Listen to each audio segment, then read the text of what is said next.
It's episode 3 of Slingshot Spotlight, now with extra roof. We've got my 1979 LTD Wagon.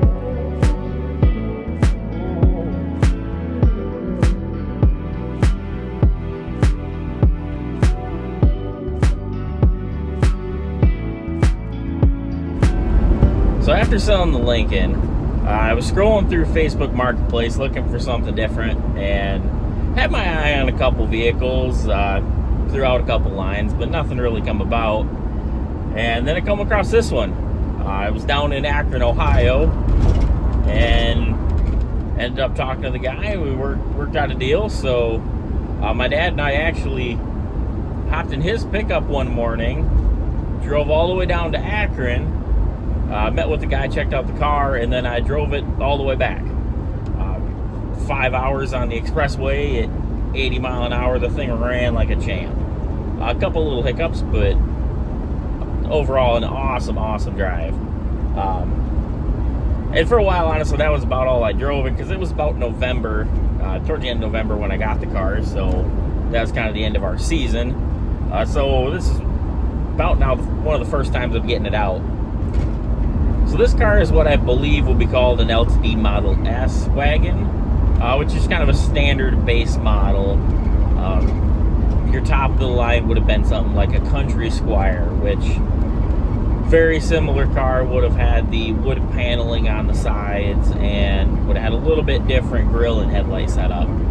But otherwise, it's pretty much the same platform. The Country Squire is actually the same car that was in the National Lampoon's movies. You know, that was the family truckster was a Country Squire, highly modified, of course.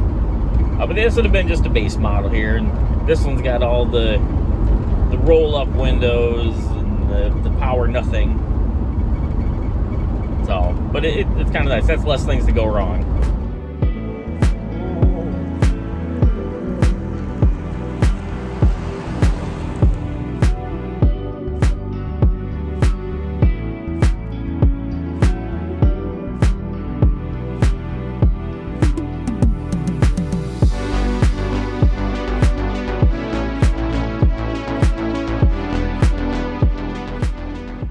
So interior is showing a little bit of its age, but for what it is, it's pretty darn good. Yeah, there's a few little cracks in the plastic.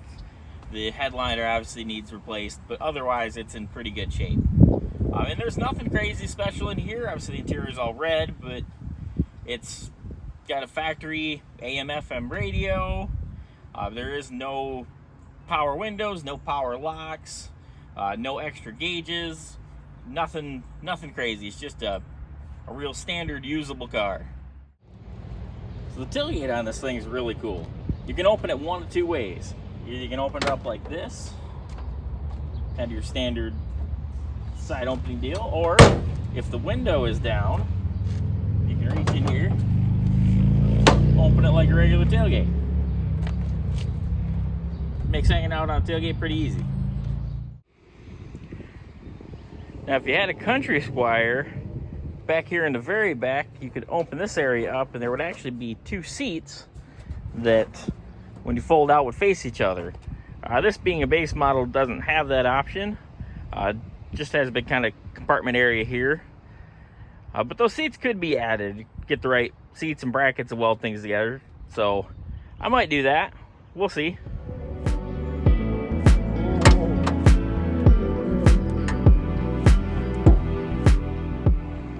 Engine-wise, this didn't come with the standard 302.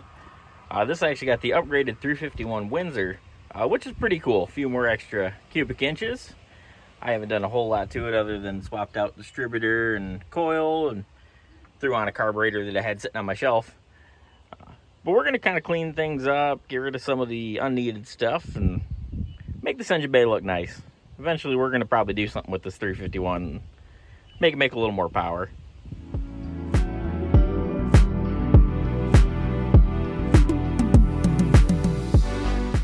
So the car has a non-factory wheel and tire setup, and the funny thing is that the wheels that he put on this car are the same exact wheels that I had on the Lincoln. These are 14-inch Magnum 500s, which you could have found on Fords, Mopars, AMCs, The ones on the Lincoln were actually off an AMX. So it's kind of neat that I get rid of one car and I get the next one that's got the same wheels. I were to keep it for a while. He's got these Indy 500 Firehawks on here, which are kind of cool. So they're in pretty good shape. We're going to keep them for a while.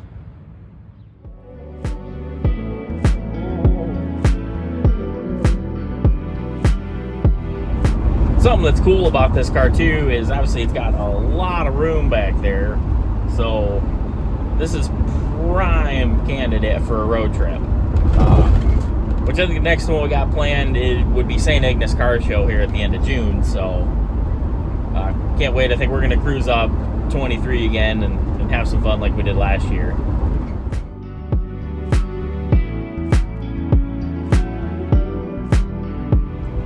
So far, I just absolutely love the car. I've taken it to a couple events, some cruise-ins, and a car show, and it's getting a lot of attention. You can't stop at a gas station or anywhere and somebody not hollering and giving you a thumbs up. I'm pretty excited for the fun we're going to have with this one. I've got some plans, a couple things in the works I'm pretty excited about, so hopefully get those done soon. You know, this car is going to be just like the Lincoln was, to where something I want to be able to keep on the road and use as much as possible. But we're gonna modify this and we're gonna have some fun with it. We've definitely got to make it have a little more rumble to it, maybe a little quicker, and got a couple things in mind to give it some attitude.